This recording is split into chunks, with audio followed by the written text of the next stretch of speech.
Good Shabbos, everyone. Of course, many of us love watching sports for many reasons.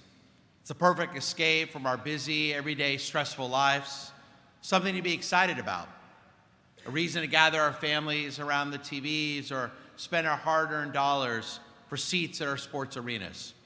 And there's nothing that unites a large city like ours than one of our home teams doing well. At a big game, the stadium can be an exciting place to go. And when a good team's doing well, it's something we love to talk about with our family members, friends, throughout the community. In addition, as a father, I've always enjoyed the lessons my own children can learn. Values like teamwork, persistence, integrity. While I know that not all of our athletes are perfect human beings, I love when our favorite superstars can serve as role models for all of our children. When they can demonstrate to our young that one can succeed on the field while maintaining high ethicals and morals.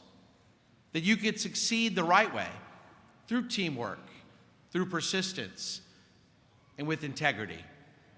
These, of course, are some of the best lessons our young can learn as they go out in life. That is why what our beloved Houston Astros have done to us is larger than sports. They have set such a poor example for all of us.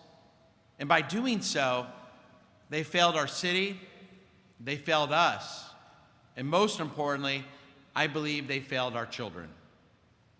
They have acted as if you should not only work hard on the field, but you also must work hard creating and developing the perfect system to cheat.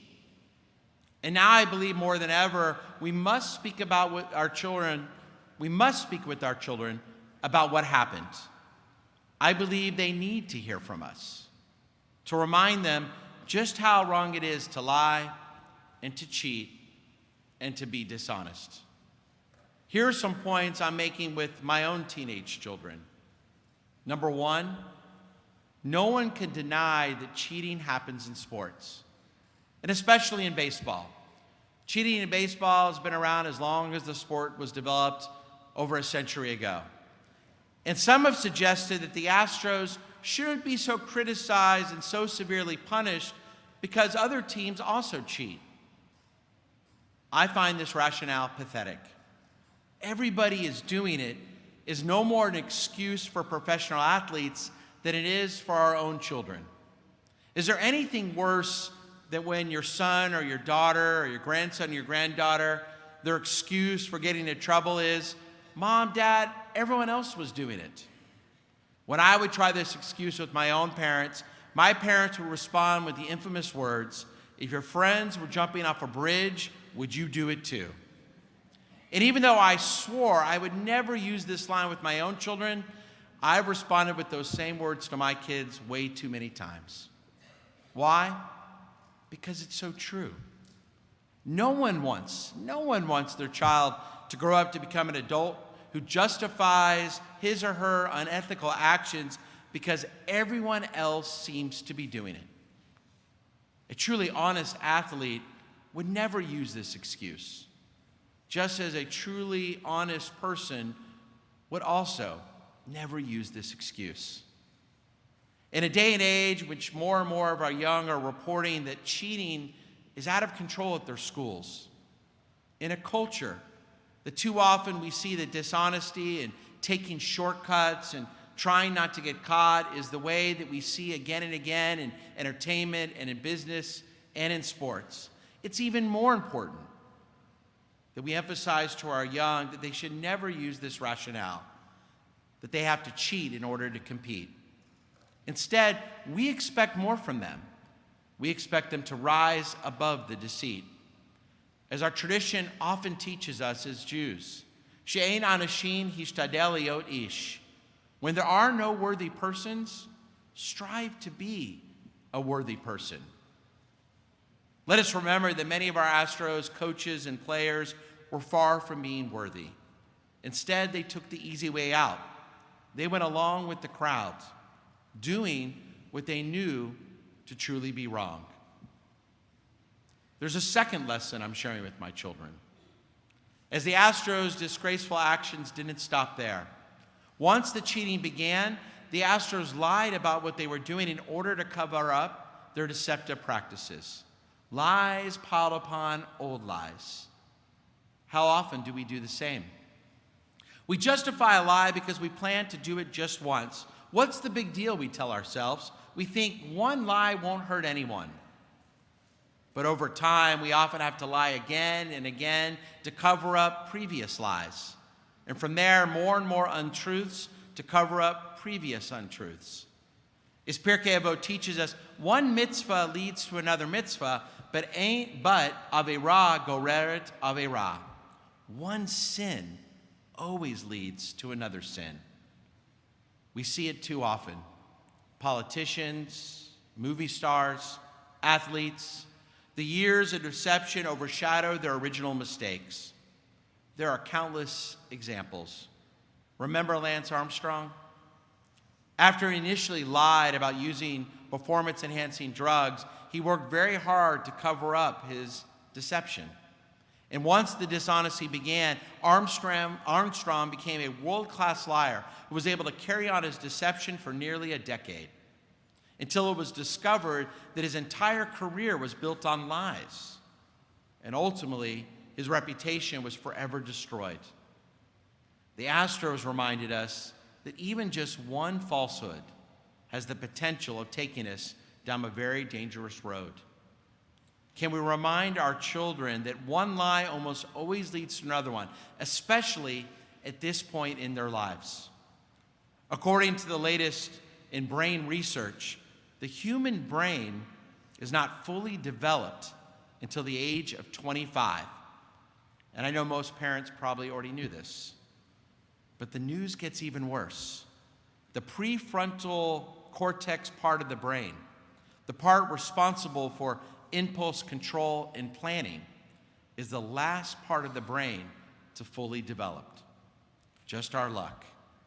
It can be so easy, almost natural, for our teens, no matter their age, and young adults, to make the wrong decisions and then lie to cover up their previous mistakes. That's why they need us. Can we be there to guide them towards the path of integrity and honesty, especially right now? And there's a third lesson I'm sharing with my children.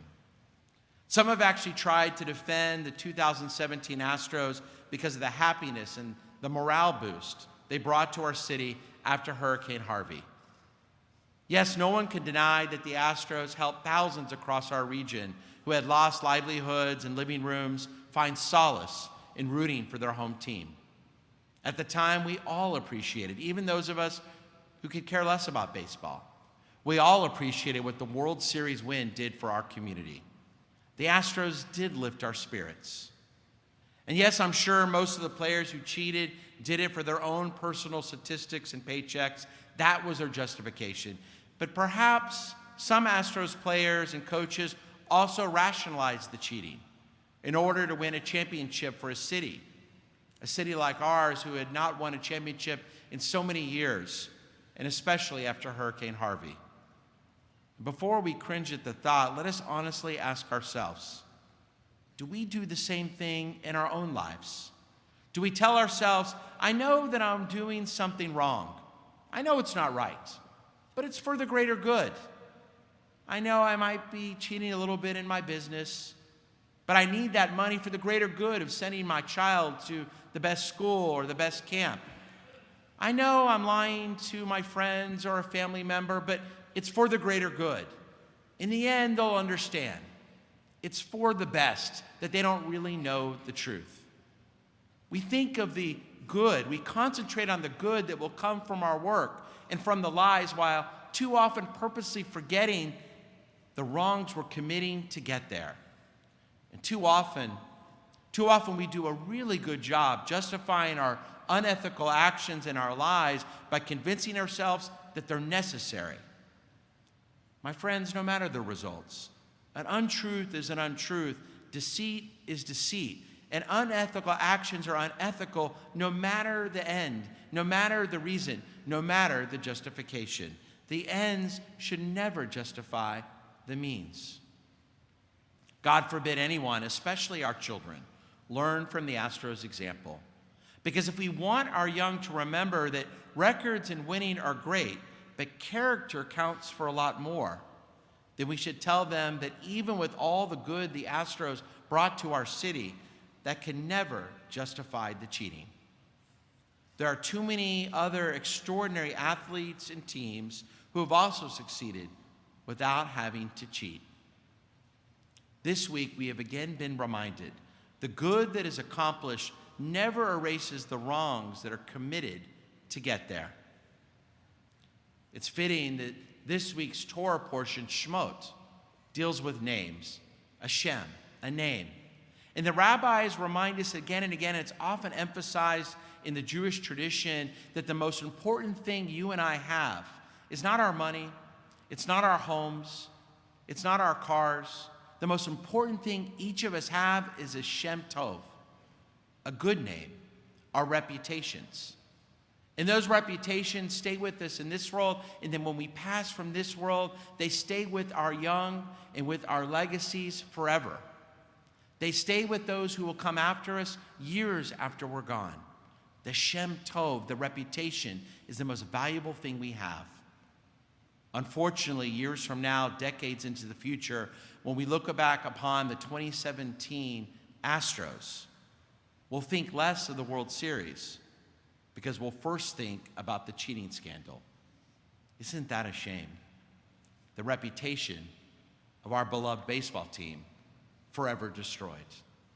For the betterment of our society, a society that has seen too many liars in recent years, and for the benefit of our young people who deserve better role models, the Astros' disgraceful actions must have consequences. But I'm not talking about suspensions, the loss of draft picks, or a $5 million fine. For me, the number one consequence is that the 2017 Astros are no longer genuine heroes and role models in my home. And I don't think I'm alone. Shabbat Shalom, everyone.